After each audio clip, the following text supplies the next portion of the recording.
सभी को राधे राधे। जय श्री राधे, जय श्री कृष्णा।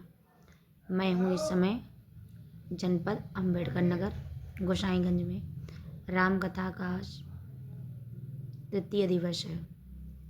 इतनी भयंकर सर्दी है, बहुत सर्दी है, तो इसलिए आप लोगों से निवेदन है कि जहाँ रहिए सर्दी का बचाव रखिए। मुझे तो बहुत सर्दी लग गई है, बिल्कुल मेरी तबीयत नहीं ठीक है। कथा करिए, खूब आगे बढ़िए, ठाकुर जी का भजन करिए, लेकिन स्वास्थ्य का विशेष ध्यान रखते हुए।